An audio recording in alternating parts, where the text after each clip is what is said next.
ഒന്ന് അടങ്ങാനല്ലടാ, ഒന്ന് ഉടക്കാനാ വന്നിരിക്കുന്നത്. CMA അങ്ങ് മുഖ്യമന്ത്രിയായിരിക്കുന്ന കാലത്താണ് ശബരിമലയിൽ ഈ സംഭവങ്ങൾ നടന്നിരിക്കുന്നത്.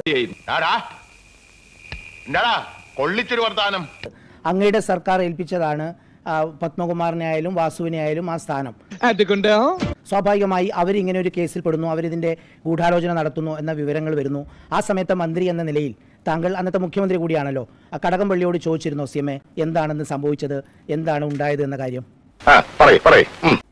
ഈ കാര്യത്തിൽ SIT അന്വേഷണം നടത്തിക്കൊണ്ടിരിക്കുകയാണ്. ആ അന്വേഷണത്തിന്റെ ഭാഗമായിട്ടുള്ള കാര്യങ്ങൾ ഇപ്പോൾ കോടതിയുടെ മുന്നിൽ വന്നുകൊണ്ടിരിക്കുന്നുണ്ട്. എന്നിട്ട് അതുമായി ബന്ധപ്പെട്ട് കൂടുതൽ വ്യക്തത ആ അന്വേഷണത്തിന്റെ ഭാഗമായിട്ട് വരും. ആരോടും പ്രത്യേകമായി ചോദിക്കേണ്ട ആവശ്യം വരുന്നില്ല. അല്ല, അങ്ങ് CM ആയിരിക്കുമ്പോഴല്ലേ ഇത് സംഭവിക്കുന്നത്? അങ്ങക്കൊരു രാഷ്ട്രീയ ബാധ്യതയില്ല. ഏതൊക്കെ കാലത്താണ് സംഭവിച്ചതെന്ന് അന്വേഷണം നടക്കട്ടെ. നിലവിൽ വന്നിരിക്കുന്ന 18-ലും 19-ലും ആണല്ലോ CM. നമ്മളെന്തിനാ അത്ര ധൃതിപ്പെടുന്നത്? അന്വേഷണം പൂർത്തിയാകട്ടെ. സംഭവം നടക്കുമ്പോൾ താൻ എവിടെ? അങ്ങ് CM ആയ കാലത്താണല്ലോ CM ഇത് സംഭവം. അമ്മാവൻ കാര്യമായിട്ട് ചെറിയുന്നുണ്ടല്ലോ. അത് മനസ്സിലിരിക്കട്ടെ എന്ന്. അത് മനസ്സിൽ വ്യക്തമായല്ലോ. ബെസ്റ്റ്. അല്ല, മനസ്സിലിരിക്കുന്നതല്ല ഞാൻ പറയുന്നത്. പത്മകുമാറിനെയും വാസുവിനെയും അങ്ങാണല്ലോ അതിന്റെ ഭാരവാഹികളാക്കുന്നത്. നിങ്ങൾക്ക് എന്താ തർക്കിക്കാണോ വേണ്ടത്? തർക്കിക്കല്ല, നമ്മളതിന്റെ ചോദിക്കണം. അതാ ചോദിച്ചത്. അതായത് അന്ന് കടകംപള്ളിയോട് ചോദിച്ചിരുന്നോ എന്നാണ് ചോദിക്കുന്നത്.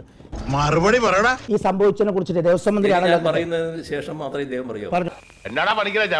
ഇങ്ങനെ കാണുന്നുണ്ട് ഞാൻ പലപ്പോഴായിട്ട് ഇവിടെ പറഞ്ഞുകൊണ്ടിരിക്കുമ്പോൾ ഇടയ്ക്ക് കയറി പറയാൻ എന്തോ ഒരു അവകാശമുള്ള ആൾ എന്ന മട്ടിലാണ് അദ്ദേഹത്തെ കാണുന്നത്. ആ നില പൊതുവിൽ വാർത്താ സമ്മേളനത്തിൽ നല്ല കാര്യമല്ല. ആരായാലും പാലിക്കേണ്ട ചില മിനിമം രീതികളുണ്ട്. മൂപ്പര് സംസാരിക്കുന്ന എന്തായാലും തലവലിക്ക് സമ്മതിക്കുക. അത് നിങ്ങൾക്ക് എല്ലാവർക്കും ബാധകമായിട്ടുള്ള കാര്യം തന്നെയാണ്.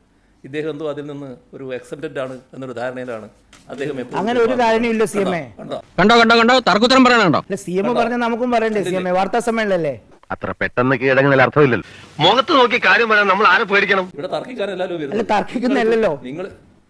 നിങ്ങൾ ചോദിക്കാനും ഞാൻ ഉത്തരം പറയാനുമാണ് നിൽക്കുന്നത്. അത് പിന്നെ എനിക്കറിയില്ലേ ചേട്ടന്റെ സ്വഭാവം. എല്ലാ ചോദ്യങ്ങൾക്കും ഉത്തരം പറഞ്ഞുകൊണ്ടാണ് ഞാൻ ഇരിക്കുന്നത്. അവിടെ അനാവശ്യമായ തർക്കം ഉന്നയിക്കുന്ന ഒരു പ്രത്യേക രീതി ഇദ്ദേഹം സ്വീകരിച്ചു വരികയാണ്. ഇല്ല, ഈ വ്യക്തിഹത്യയുടെ വേദിയിൽ ഇനി ഒരു നിമിഷം എനിക്ക് ഇരിക്കാൻ പറ്റും. I am sorry, let me go.